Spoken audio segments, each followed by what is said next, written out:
welcome to the Mavs Fans for Life podcast. I am Landon Thomas, joined by my co-host Shahnavaz Makhani. Shahnavaz, the Mavericks have bounced back. I know last night was kind of tough on them, but we'll talk about the Mavericks being 4-1 in the last 5 games and the injuries.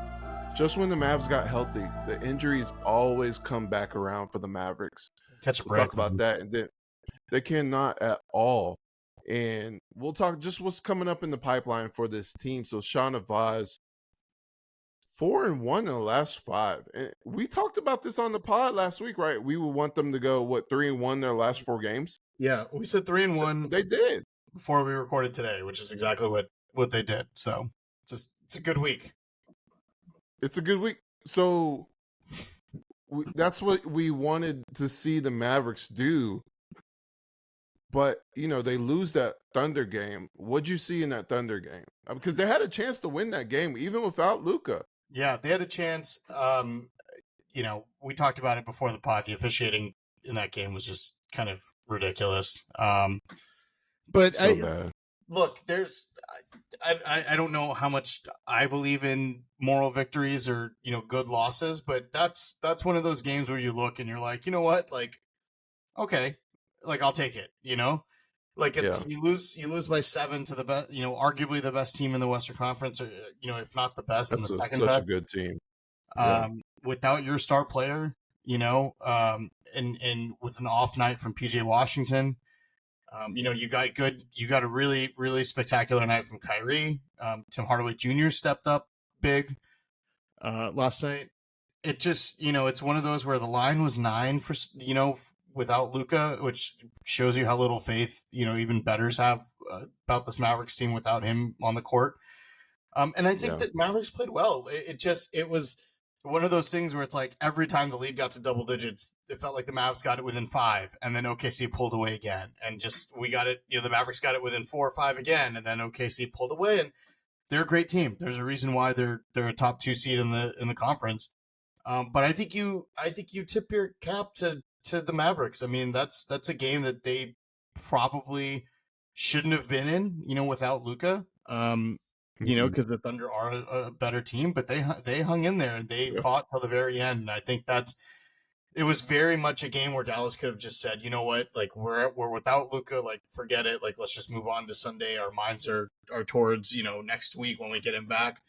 But no, all the role players stepped up, or at least played well, other than PJ Washington, who it just seemed like a cold shooting night for him. So yeah, I mean, I don't take too much from the loss. I mean, I think it's a good, it was the second night of a back-to-back, traveling to Oklahoma City. It's always weird, those kind of games, and they hung in there. So I give them props, man, even though it's a loss. I think it's one of those good losses.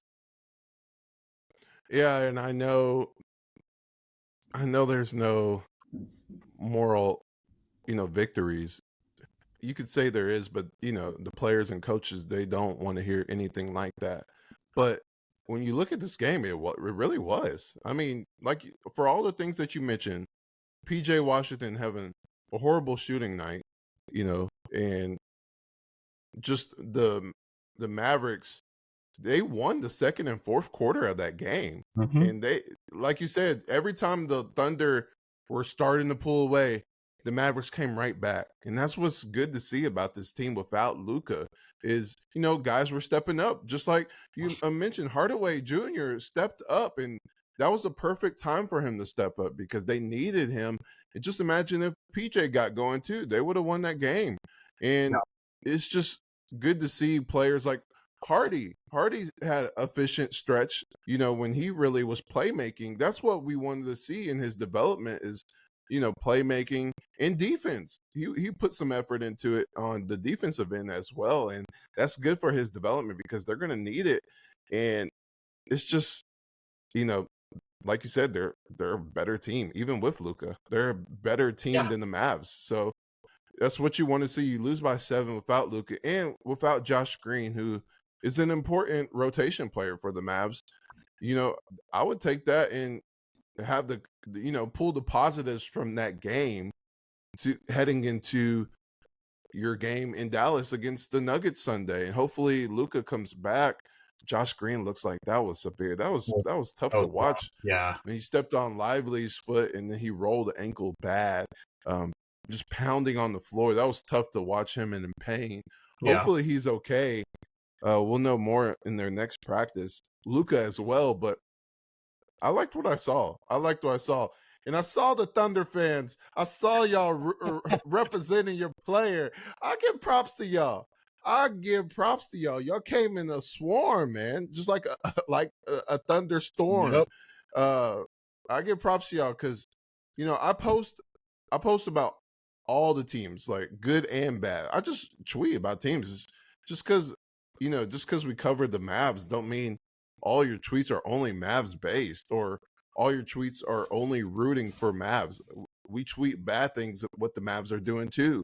It's just they saw me posting about SGA's free throws because you just talked about it. The officiating was horrible. Even though the Mavs got a lot of free throws, it's the type of free throws that they were getting. Like Exum was thrown to the ground, and you saw some of That these was ridiculous. no calls, and How then is that not foul? on the Like, other end, yeah, that's what I'm saying. He's down on the ground, dude got punched in the hit the face, floor. thrown down, and they didn't call anything. And it was like, what are you doing? The refs were just looking around like nothing happened. And in SGA, he does that Devin Booker facial expression every time, and he goes to the free throw line, and it works for him. Yeah. We say it on the pod. We like SGA. I really like SGA, but he's a free throw merchant. It is what it is. He gets the most drives in the league. What, behind Giannis? I mean, he's a free throw merchant. Most of his points are in the paint. That's how they win. He drives, and then if he gets doubled, he kicks it out, or he scores, or he gets fouled, and it works for them. They're a top team in the league. Shot 15 free throws, one less than his total number of shot attempts. I mean, that's a lot, dude. That's like Dwayne Wade 04 finals numbers. Like that's that's not right. The Oklahoma City game, it's I think the Mavericks played well. I was more impressed with the Golden State victory. I mean, I think even without Steph and without Draymond, kind of a game to overlook, right? And I think with Dallas having beaten Golden State, they're kind of nipping at their heels. They shot bad at the 3-point line. That's what I was really impressed with, is because we've seen it time and time again where when Dallas doesn't shoot the three well, it affects them defensively just because of their attitude. And you didn't see that this game. Like you saw, like even with the missed threes, the Mavericks were still taking their threes, and they were good looks, man. That rim was just unkind. Like that rim a lot of those threes were in and out. And it was just one of those nights where nothing was falling, and very easy to get discouraged like the Mavericks have done in the past. And I was really, really impressed with the way they kind of kept it together defensively. And I think it speaks to, the team chemistry kind of building now over the last couple of weeks, since the trade deadline. I think the losing streak kind of helps a little bit, right? Because you're riding high, after, a huge win against Phoenix after the trade deadline, huge win against OKC. It kind of humbles you to, you lose a couple and you're like, all right, like we got to get back to playing the way that, we normally play. And so I think you saw defensively and obviously Gafford and Lively just destroying Golden State in the paint. I think it was awesome. I think it was great to see Luka not having to play the fourth quarter, whether that was injury or not, or injury related or not, I think was super helpful. And look, now you've at least got a share of a tiebreaker with Golden State, right? In the event that they're only a couple games behind Dallas with respect to the play-in. So that's another tiebreaker that the Mavericks have to have. So, that was definitely a crucial win because, at the very least now it's going to be tied going into any tie-breaking scenarios, down the stretch here the last couple of weeks of the season. Yeah, you mentioned a good point, just with Gafford and Lively. And I think that's why you saw the Mavs win games. Obviously, they talked about the trust, they talked about the mentality and the physicality, especially starting games. But you also saw them not play as much perimeter bigs, stretch bigs, so you can actually play Gafford and Lively way more. And that's what you see the beauty of this team, when those guys can play a lot of minutes, because there really is no drop off. I mean, obviously Lively um, with foul trouble and stuff, and he'll get more experience. He just turned 20 years old, but you just see, you kind of see the difference between the two just on experience and Yep. knowing where to be. Because offensively, Lively is always in the right spots, but defensively, Gafford doesn't foul as much. He knows how to, And that'll alter come. shots. Yeah, that'll come. I mean, Yeah, like you said, Lively's still but there's young. not much to drop off. Yeah. Yeah. And speaking of Gafford, man, that he almost broke Wilt Chamberlain's streak. Of course, Let's it would be talk the about first that shot. for a minute. The first shot he takes, he misses. Of course, that's the way it always works, right? It was a foul. That was a foul. No, he missed it. Chet is long. That's just a freak. And Luka wasn't there. Luka usually sets him up for like 2 or 3 easy baskets to start the game. So it is what it is. That would have been nice to see for Gafford. I mean, he still got the record in the last 20 years or 30 years. Yep. Even longer than that, So like, 2 away from Wilt Chamberlain's record of all time and 3 away from passing Wilt Chamberlain. Just saying that is incredible from where he was to start the season with the Wizards. And we see where the Wizards are at now. They have the worst record in the league. So just even being around the Mavericks, obviously they have their ups and downs. They go on a win streak. They lose 5 of 6. Then they win 4 of 1. I mean 4 of 5. You go on your ups and downs, but just being in a winning environment compared to the Wizards has to be night and day for Gafford. Yeah, and and Gafford's talked about how he kind of lost love for the game, the last few years, being in a situation in Washington. Yeah, it's hard, man. It takes a toll. Not everyone's Kyle Kuzma and can just, wants to be on a bad team and put up numbers, like some players want to win, and nothing wrong with it. I'm not blaming Kyle Kuzma for it. I mean, you do you. If you want to put up your stats on a bad team and get paid, go for it, man. That's all you. He already won a championship. Yeah, well, he doesn't care anymore. I mean, or at least it seems that way. I mean, but if you're Gafford, some team, some guys really, really want to win, and they got to be in the right situation. It's hard on your mental state to have to go through that much losing, and you're not getting any better. Washington hasn't improved, with all these top 10 picks that they've had. So I can't even imagine the toll it's taken on him and other players of that franchise. So, then you come into a situation where you're playing with Luka, you're playing with Kyrie, you're playing, under, for an organization that's won a title before. It's a huge difference. And I think you can see the joy, on a lot of players' faces, getting to play with guys like Luka and Kyrie. And I just think it's great. I mean, I'm glad he's on our team. We talked about this before. I mean, that's the one guy that I wanted, for the Mavericks to go get. And now you've got him locked up and he's going to be an integral part of this team. And we've seen the success Dallas has with him and Lively, at the center position now. You've got all 48 minutes kind of buttoned up from that perspective. And, it's only going to help them, as Lively gets better as well. Yeah, and not only that, you saw the impact that he had last night, even in a loss. I mean, 19 points, 15 rebounds. He shot 8 of 11. He made his free throws 3 of 3. He had a block. I mean, he had 7 blocks the game before that.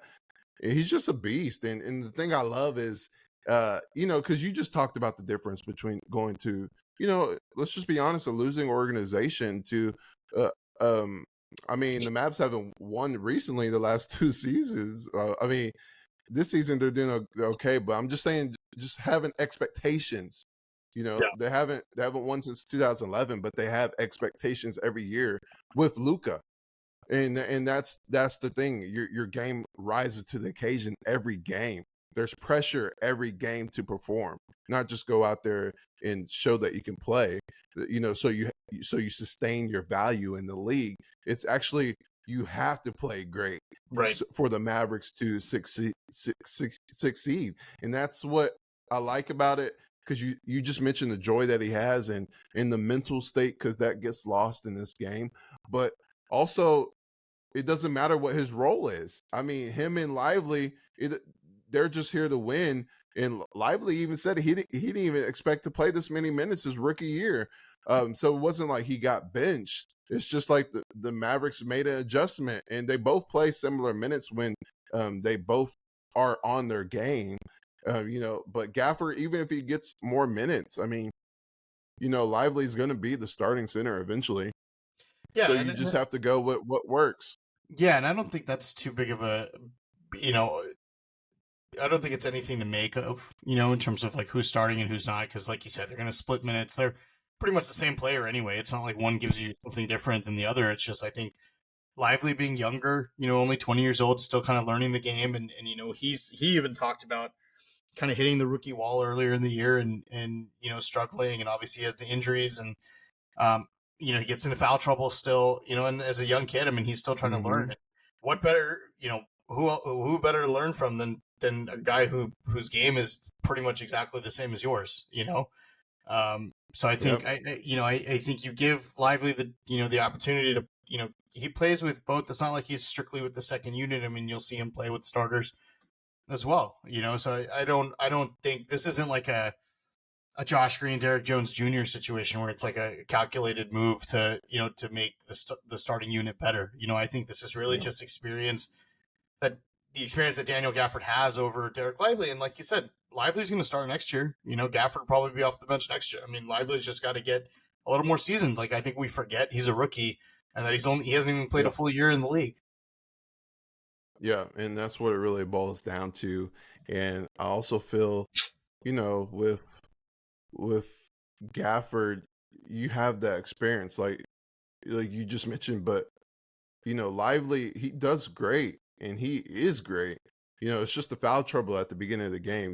When you come in, after the game is already going, you already know how it's going to be officiated, and you already know, and you're playing against the opposing team's backup too. So obviously you're going to play against the starters because, like you said, they play similar minutes. But this also gives an opportunity for Lively to play a little more with Kyrie as the initiator when Luka's on the bench. So it just strengthens your chemistry overall on the team heading into, those play-in type of situations or the playoffs when you're playing possibly this team again in the first round, or you're playing the Timberwolves, or you're playing the Nuggets. You don't know.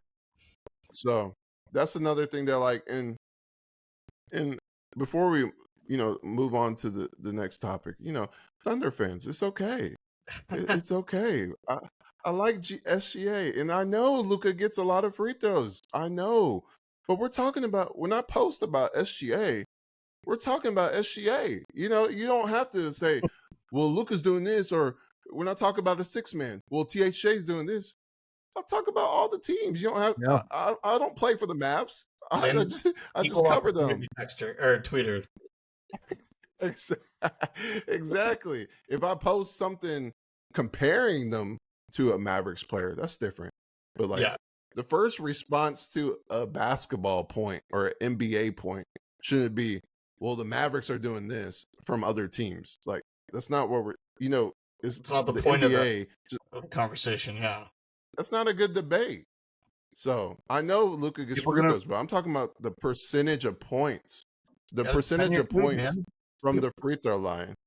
They're just defending their boy. And then they say, well, Luka and SGA has the same attempts, and that's fine. Oh, well, if Luka made more, guess what? If Luka made the same amount of free throws as SGA, he would be averaging 36 points a game, and his percentage of points coming from the free throw line would still be less than SGA. Luka takes more threes. That's what I'm saying. Yeah, Luka takes more threes. He takes more threes. Some of the calls that SGA does.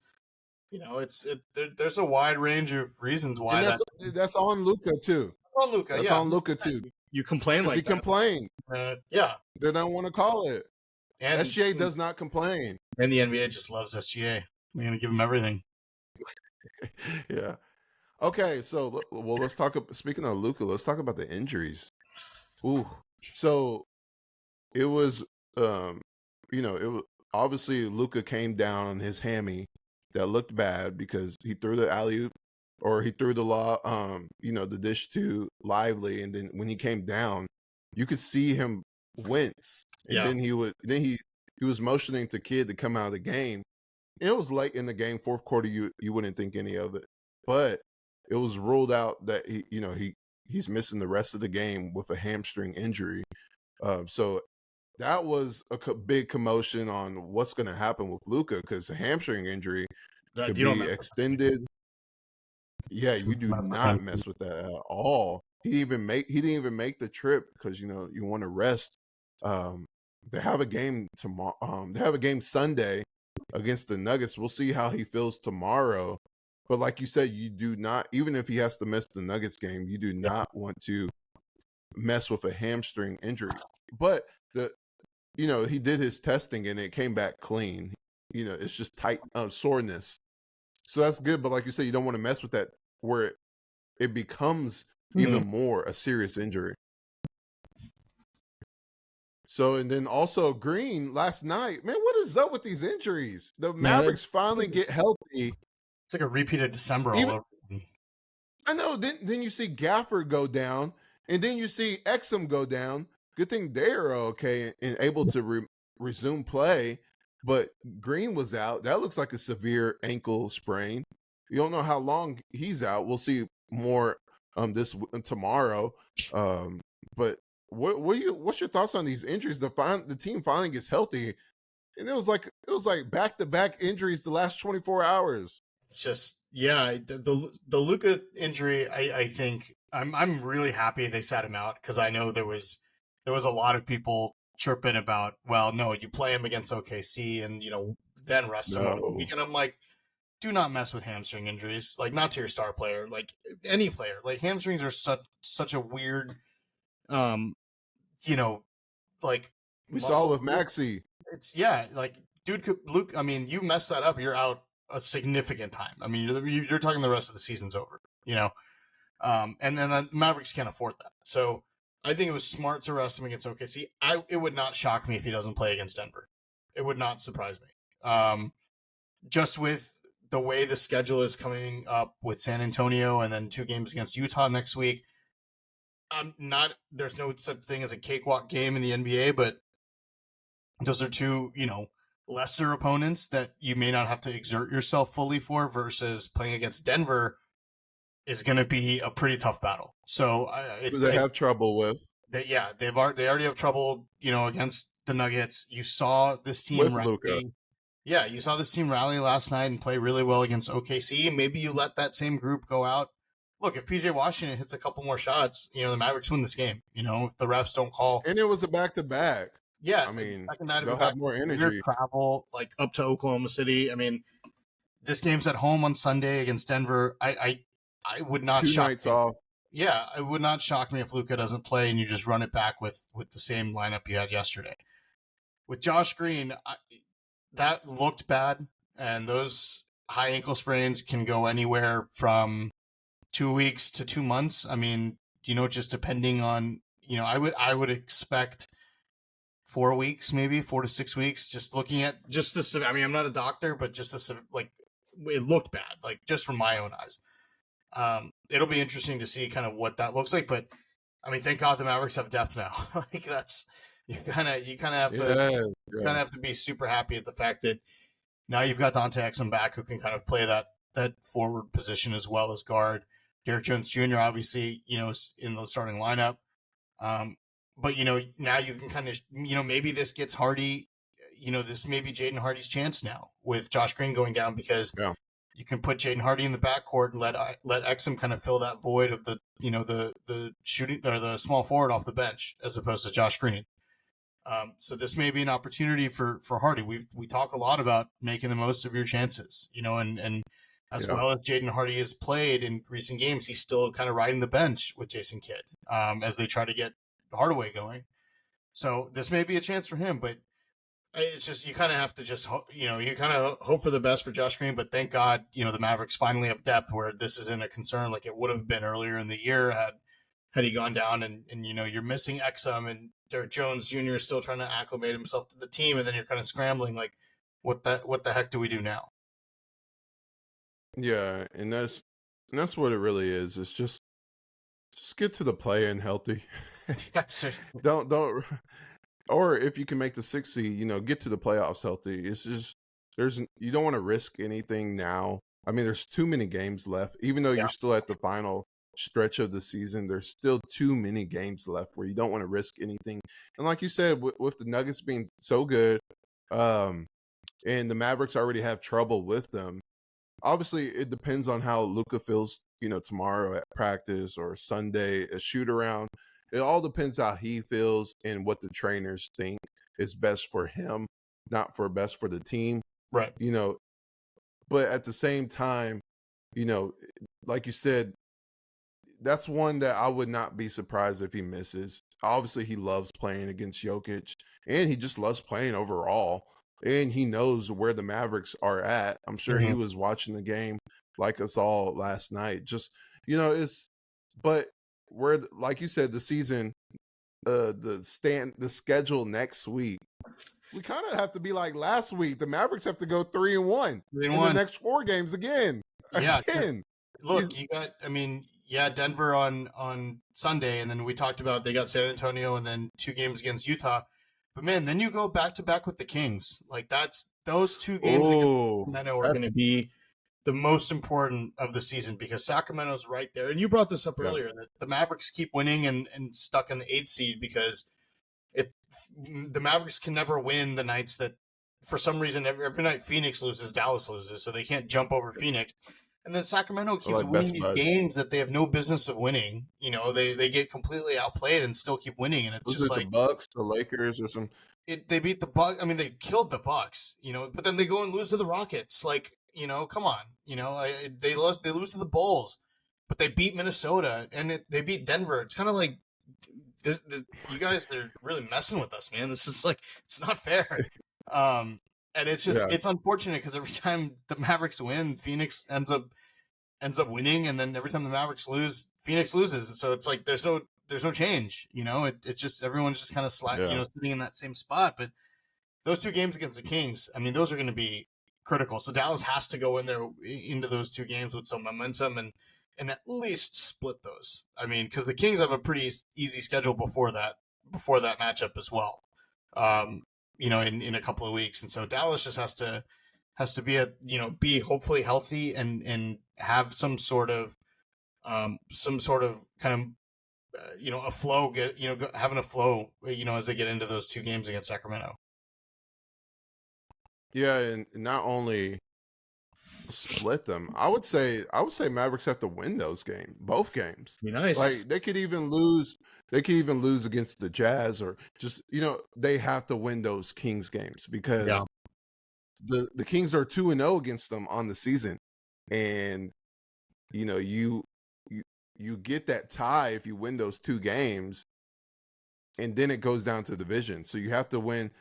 So you have to win, but if you're tied in, division goes down to conference. So it's like you have to win those division games because they have the Rockets, and then the Spurs still on the schedule. Then you've got the Rockets. You've got another 2 with Golden State. A couple games against the Rockets. The Hornets. But they're 3 games ahead of the Golden State. Yeah. I mean, I'm not worried about Golden State. I think the other team that kind of fits into this whole thing is Phoenix, just because Phoenix is right above is right above Dallas at the 7th seed. But that schedule for them is that's probably the roughest stretch I've seen all year. I mean, just for our folks who are listening, it's starting March 27th. So in a couple of weeks on that Wednesday. To finish the season out, the Suns have to play against Denver, the Thunder, the Pelicans, the Cavs, the Wolves, the Pelicans again, back-to-back with the Clippers, the Kings, and the Wolves. Oh my gosh. Phoenix pretty much is playing the number 3 seed in the Eastern Conference and then 1 through 5 in the West to finish the season. That's their schedule. Whoever made that schedule does not like the Suns. Let's just say that. Brutal. That is brutal. That is brutal. So the Mavericks, even if they're healthy, that's brutal for the Suns. Yeah, I mean, ideally with that schedule, the Mavericks should be in 7th, which is where we said they would be to start the year. And that puts them in position. That's why those Kings games are so important. They can get into 6. You have to win both of those. if they can get into 6, that's ideal, right? And I think they can do it, right? I think Dallas has a Yeah. chance. I mean, you also have to look at New Orleans. New Orleans' schedule Because is who's third right now? third right now in the Western Conference is the Wolves, which, And that's missing one of Karl the Anthony teams you want to Towns. play. Yeah, that's a team that you're kind of looking at like, all right, like I think we could take them in a 7-game series if you're the Mavericks. And you look at the Pelicans schedule. I mean, it's not as daunting as Phoenix's, but they still got to play the Thunder, the Bucks, the Celtics, the Suns twice, and then they end the season with Kings, Warriors, Lakers. So all teams that are vying for playoff spots. So schedule makers have done Dallas a little bit of a favor here because Dallas ends their season with Charlotte, Houston, and Detroit, and then OKC, who may be resting players at that point. If they've got the second or first seed locked up. So this is this is a critical stretch, man. You just got to win the games that you're supposed to win. That's what it is. That's all it is. Win your games. You're gonna lose. Don't let other people decide your fate. Yeah, like and look, Dallas, in all likelihood, is probably not going to beat Denver this weekend, right? I think we can agree on that. They may split with the Kings, in that matchup, but you got to beat teams like the Rockets and the Jazz and the Spurs and the Hornets. Like, you've got to beat some of these bad teams in the NBA.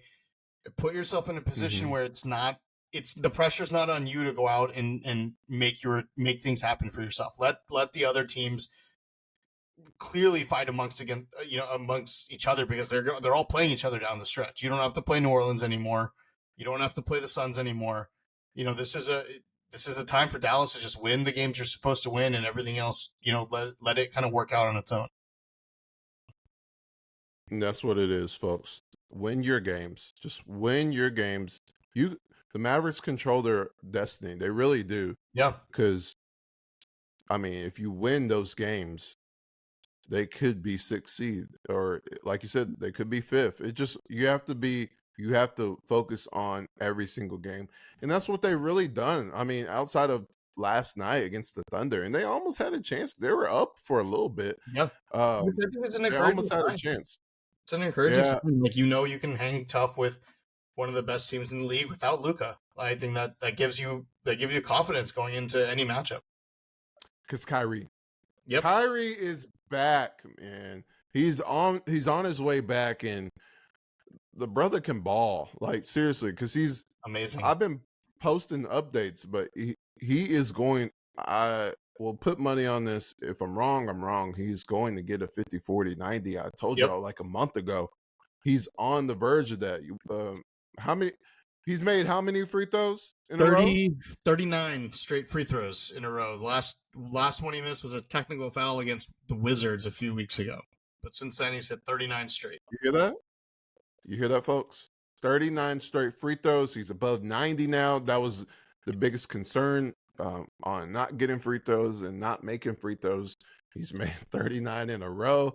And now he's at 49.3% from the floor, 41.7 from beyond the arc, and 90.6 from the free throw line. That would be really good if he can transcend to his second 50, 40, 90 season for awesome. The Mavericks. That would be crazy.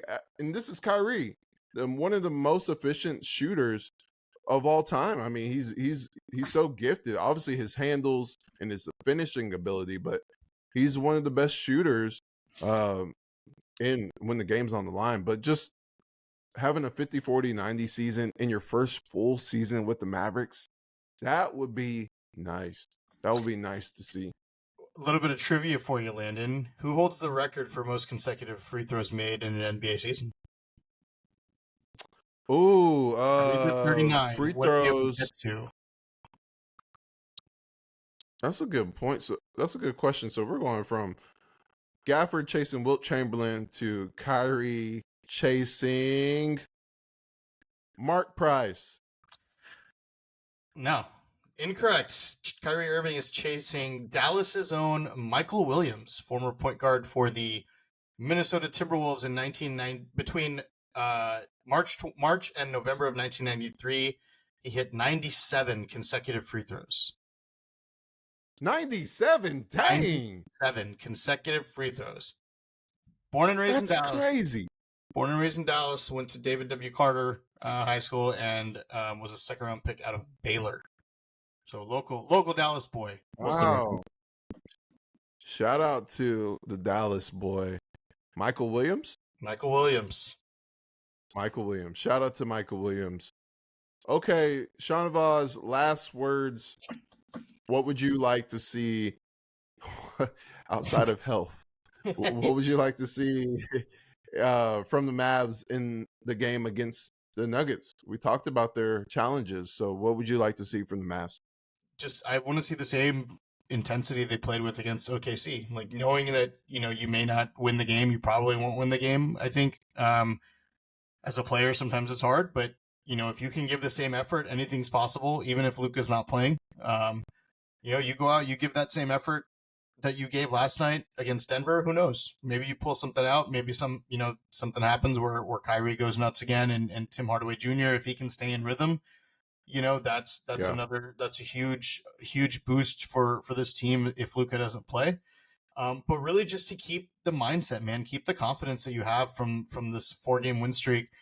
And a good loss, against Oklahoma City. I think you can build on that. And I think Dallas should be fine the rest of the way through if they can just play like they did last night. You're going to beat 9 out of 10 teams, if you play that way, the way you did yesterday, and you've got Luka. So the role players just got to do what they do what they did last night and keep it going. Yeah, I'm with you on that. I feel like you got to keep the momentum going. I would like to see THJ have another good game. I would like to see Hardy play efficient in his role, cut down the turnovers. He had 3 turnovers against the Thunder, but he had 5 assists, so that was good seeing him move the ball around. knowing when to score and when to pass. That was good to see. At least he's attempting to be a playmaker rather than just a shooter. But I would also like to see PJ find rhythm offensively because we talked about how good he is defensively, and then his offense is inconsistent. Which is I funny, mentioned the last knock on pod. him was defense was inconsistent, and it's kind of funny how that's how it works. Changed. Yeah. Well, his role has changed too. Yeah. So, I would like to see I think I said it last pod. I think he will if he's in the same role, I think he will get 16 points a game next season. But because I like his floater game. His floater game's really nice. His floater, his hook shots. I would like to see that more. I would like to see him in the post more, taking advantage of his mismatch. But I think that grows because it's at the final stretch of the season, so you really can't explore things. Right. You kind of have to fit into your role, down the stretch as you try to make a playoff run. That's why he's focusing way more on defense because that is his role right now. But I would like to see also just how they defend Jokic now that they have 2 bigs. And I would like to see Maxey play better. Yeah, he's been off. He's been struggling. Both sides of the ball. He's been struggling bad. No confidence. And he's getting a lot of minutes. Yeah, he just lacks confidence, I think.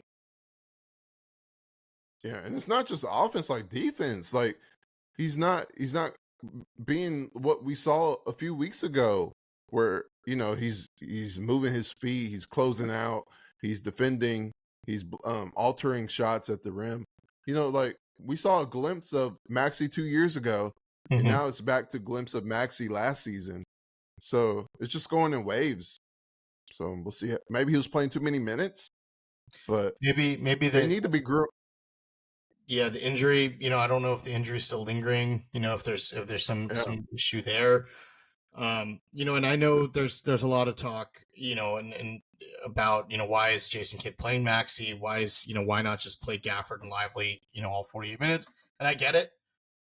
But I think Maxey, if you can unlock what his potential is, I mean, that's a huge asset to have. If you a guy who can defend and even play next to Lively or Gafford as like another 4. He doesn't need to be playing the 5, but You know, Well, they go small ball. That's the problem. see, They do that's the problem. PJ Yeah, and Maxi I agree. Yeah, instead I think instead of playing you both of them primarily at the 4. yeah, I think if you play him at the 4, his role's a lot better defined, and I think he probably would play better. But I think sometimes you just don't have a choice. Like Dallas needed offense last night, and you know, unfortunately, wasn't getting it from PJ Washington. So, you know, you kind of have to try your hand at other things. You know, and I Yeah, get the frustration, you know, especially when he comes in and he's not playing well. But it's kind of like, you know, what are you supposed to do? You know, there's only so much that exactly. Yeah, so much you can do as there's a no. team. You kind of have to just try it. You know.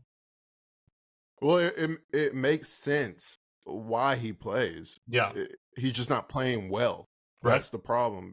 Because a couple of weeks ago, we were highlighting him how great he was. We saw a glimpse of the old Maxi, but at the same time, he's getting older. He's having injuries, and he's playing a lot of minutes. So that's why you have to love what you're seeing from Omax with the Legends, Mm-hmm. and you have to keep grooming him so next season he can be that Maxi role. I'm not saying get rid of Maxi. I'm saying Maxi can go back to what Dwight Powell is doing, being the third guy. You know, you can Yeah. have Omax back up PJ, um, just just like Lively is doing with You'll have Gafford right now. you'll have so much flexibility because let's say if Dallas brings in a guy, you know, anybody to play the 3, you know, kind of fill that Josh Green spot in the starting lineup. Your bench, then you could have Exum, Josh Green, Omax, Jaden Hardy, Gat Lively, Gafford. I mean, you're talking about a lot of depth there, you know, that Dallas could potentially have next year. Exactly. All right, folks. Y'all see the usernames. Make sure y'all follow us on social. Make sure y'all subscribe to the podcast. Appreciate y'all listening and tuning in. Hopefully next week we'll see another 3-1 week 3-1. from the Mavericks. 3-1. That's what it is. Goodbye, everyone.